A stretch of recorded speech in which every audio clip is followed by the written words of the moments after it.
And of course, this is one story, a very sad story, but of course, which the Nigerian authorities says they're working on. We're currently hosting the second international conference on lead poisoning associated with artisanal gold mining activities in some parts of Nigeria.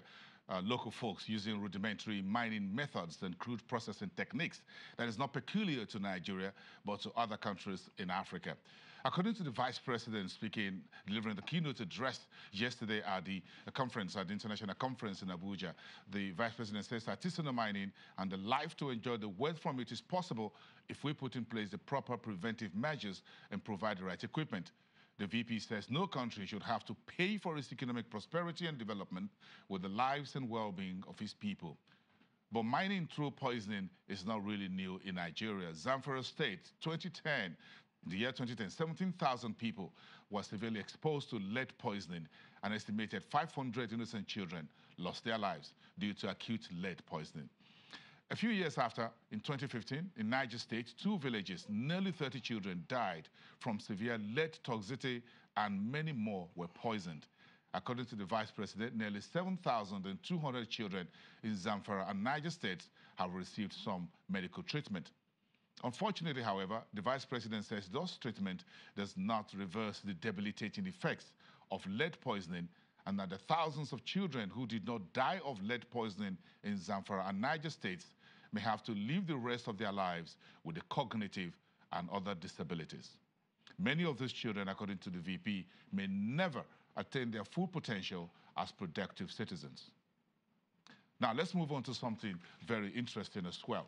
On Monday, the Vice President spoke at the Enabling Business Environment. We're looking at the presidential initiative and the executive order #1, which was signed last year in terms of ease of doing business. And this is what the Vice President says in his speech when he met with business leaders and pressure groups, Lagos Chamber of Commerce, manufacturers, and the rest of them, and top government officials who are in the business. And he says, look, if you look at the customs, yes, we have significant problems in the customs service. And you are absolutely right that many are still complaining about how long it takes, the arbitrariness sometimes that we experience there at the Nigerian customs.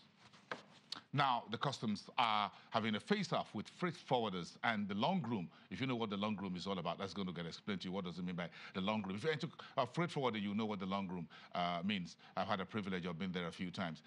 So that has been shut down because the customs are, and the freight forwarders are having their latest face-off. Let's get a bit of what was actually happening there and what are the key issues. From one of the freight forwarders is joining us this morning here. Shegun Musa is a freight forwarder and he belongs to one of the freight forwarding associations called NAGAF. He's a senior vice president there. Thank you, Musa, for being here. We appreciate your time. Thank you very much for having me. Bring us up to speed quickly. How did you folks arrive at walking out of the long room?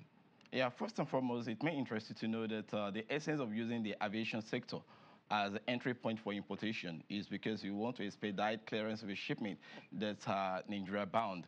And it definitely costs you a lot of money to bring shipment through the airports. And if you have to spend so much money bringing shipment through the airport, it behoves on you to ensure that you facilitate the clearance of that shipment because it's needed urgently.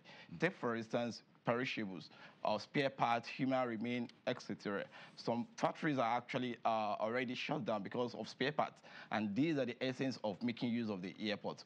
Before now, airport is known as a parcel post, where small shipments are allowed to come in and clear within the shortest time.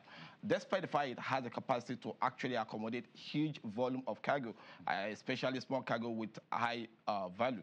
But notwithstanding, it behoves on the leadership of customs to ensure that they are able to prepare a kind of platform that will accommodate trade facilitation within the airport so that there will be a kind of incentives for making use of the airport. Now, the problem we face at the airport includes #1, multiple alerts. What do we mean by alerts? Once you make your payment, your duty payment, all Department of Customs will trigger it. They will flag it. We have the headquarters alert. We have the CAC alert. We have the DC alert. We have the valuation alert. We have the enforcement alert. We have the CIU alert. And you have to vacate all these alerts before your shipment can be released. And by vacating each of these alerts, it will take a minimum of 2-3 hours. Before you are able to vacate all these alerts on a single shipment, it takes about a day, 2 days, 3 days. Then the essence of using the airport has already been defeated. Again, we have the issue of window shopping price. Ordinarily, when your shipment comes in, the custom valuation have what they call data bank. Through the data bank, they can tell you this particular commodity costs so, so, and so. And at the end of the day, it will impose on you and you go and make your payment. But what they do now is more illegal. Illegal in the sense that they go into the internet. They slam the window shopping price on imported goods. For example, on eBay. On eBay. So if a particular, this very small computer yes. Costs about 100,000 on eBay. On eBay. But the cost I'm bringing it in is lower. So they go looking at eBay price. And that's what I get as an importer. As an importer. To get the duties, I'll pay the customs. To get it, exactly. I was privileged to meet with the Controller General of Customs at one event in Lagos State. And I did told him these are the factors affecting importers. And that's why we have a lot of factories closing down now. A lot of traders closing down now. Because by the time you impose this huge revenue on them, definitely they won't be able to sell those commodities. Are you freight forwarders cheating on the customs by giving prices that are not realistic? No, ordinarily, there's no way we can cheat on customs. Number one, you have to consider the fact that they have a valuation department. Valuation department will check thoroughly every value you've declared. And before your shipment will be released, they have to ensure that you meet the benchmark. So for us, cheating the custom is not even obtainable. Is there an approved rate for whatever is cleared? Yeah, definitely. Is that the rate? Yeah, there's what we call harmonized system code. That's a duty code, the percentage. First and foremost, you must have your CIF, which is your value. Yeah, which is your cost, insurance, freight. And freight. Yes. Which we now judge the percentage that will be used to divide to arrive at your duty and other auxiliary revenue. Is that a very simple mathematics? Very, very simple mathematics. Very, very simple mathematics. At the end of the day, once you're able to establish that this is the duty I'm to pay, it will also be checked by different department of customs before they will now release your shipment and it will be exited. So anything outside that is not ethical, and definitely freight forwarders won't participate in that. What is the problem about Form 7, or so Form M, that now so you have to comply with? The problem with Form M is, number one, Section 27, 28, 29 of Custom Law states that there is room for bill of entry, bill of entry, as well as which allows you to bring in shipment.